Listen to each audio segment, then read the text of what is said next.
Итак, дорогие друзья, жара несусветная. Как говорится, жара неможливая, асфальт порепался, коровой хекой. В такую жару обозревать виски, губить свое здоровье. И сегодня решил я попробовать пиво трехгорное, то есть эль оригинальный. Ну, тут написано светлое пиво верхового брожения. Само по себе эль — это древний английский сорт пива именно этого самого верхового брожения. В жару самое то. Попробуем мы его под чипсы. Ну, а пока так скажем, может кто-нибудь помнит старый советский фильм, где одна девушка, запинаясь и краснея, объясняла, почему мужчина называется мужчиной. По ее мнению, мужчина называется мужчиной, потому что он мужественный.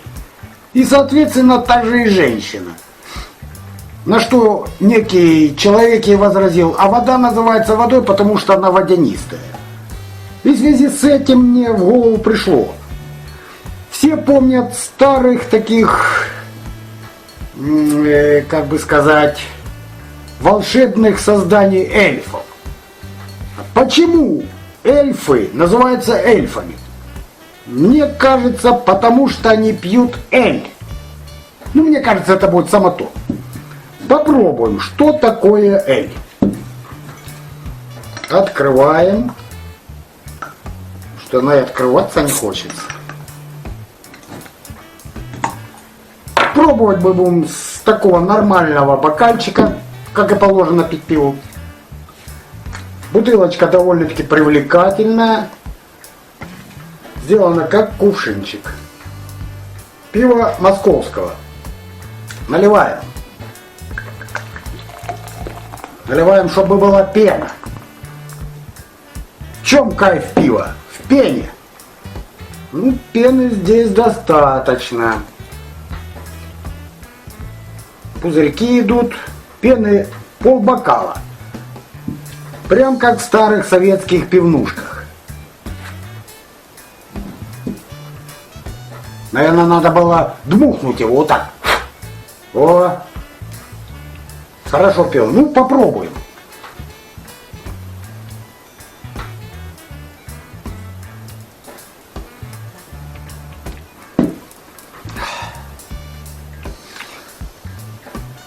Эль я никогда раньше не пробовал. Ну, как по мне, это простое пиво. Хотя что-то в нем есть. Попробуем под чипсы. Пены действительно много. Не знаю, о чем это говорит. О качестве пива или о том, что сюда что-то добавили. Наверное, так и надо. Ходят такие разговоры, что пиво сейчас порошковое. Хотя по всем стандартам оно должно там, ну, некоторое количество играть, выстаиваться. Знатоки знают. По жаре, я вам скажу, самое то. Очень хорошо утоляет жажду. Ну, пробуем под чипсы.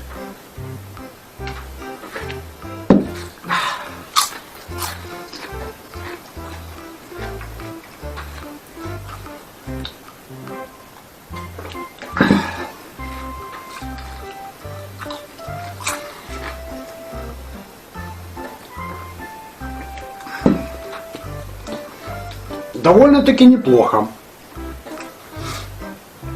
Пиво прохладное, довольно-таки качественное.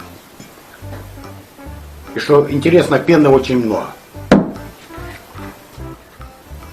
Итак, первая жажда утолена. Вот она, вторая бутылочка эля оригинального.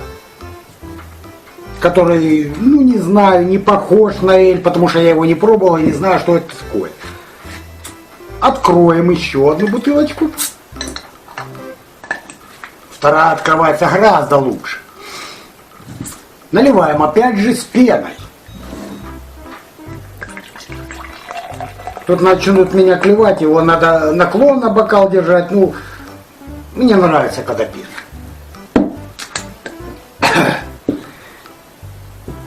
Пригубим чуть-чуть данного напитка. Вкусно, что и сказать. Может, жара просто такая.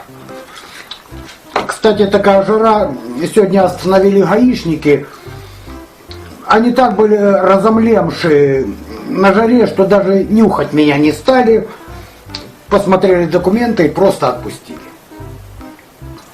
Жарко. Они тоже подвержены погоде. Итак, жажда утолена. И тут на голову приходит интересная пословица. Вы помните? Пиво без водки, деньги на ветер. Ну, прям без попутал. Перефразируем. Так как пиво имеет ячменные корни, я так думаю, перефразируем пословицу «Виски без пива, деньги на ветер». Вот у нас есть чуть-чуть виски. Клан Макгрегор. Обозревать я его не буду. Вот это чуть-чуть тут осталось, и оно стоит уже буквально полгода. Виски мне крайне не понравилось, такое маслянистое, ну хотя не противное, ну больше бы я бы такого не взял. Некоторые обзорщики говорят, что виски под пиво очень хорошо заходит, потому что виски, ячмень, пиво, ячмень друг друга не усадят. Попробуем.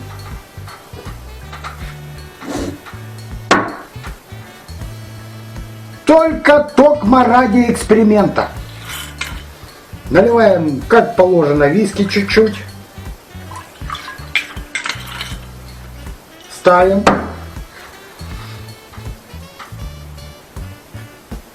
Оценим его аромат. Может, оно постояло полгода, лучше стало. А кто его знает? Спирт выветрился. Что осталось? Ну, что есть виски? Как говорят знатоки, обзорчики, типа вискарный запах. Ну, правда, такой есть. Пробуем под пиво. Очень рискую своим здоровьем. За ваше здоровье.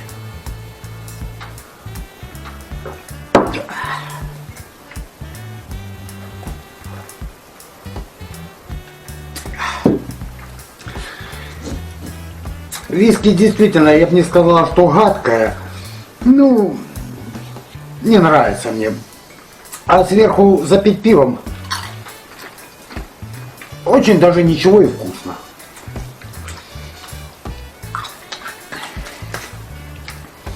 Что я вам скажу, дорогие товарищи? Прошу не повторять данный эксперимент в домашних условиях. Потому что злоупотребление алкоголя весьма негативно влияет на ваше здоровье. Так и спиться можно. А пиво? Ну, пиво как пиво, честно говоря, не знаю. По сравнению с тем пивом, что было раньше при, так сказать, развитом социализме, когда оно делалось как настоящее пиво. Может, и сейчас оно так делается. Но мне кажется, тогда было лучше. Не из-за того, что у меня ностальгия, а из-за того, что тогда соблюдались стандарты качества.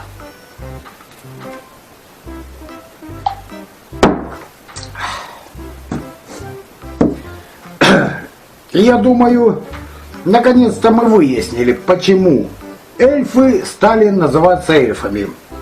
Может, и у меня ушки остренькие станут от такого сочетания. Итак, благодарю за внимание. Всем вам покедова.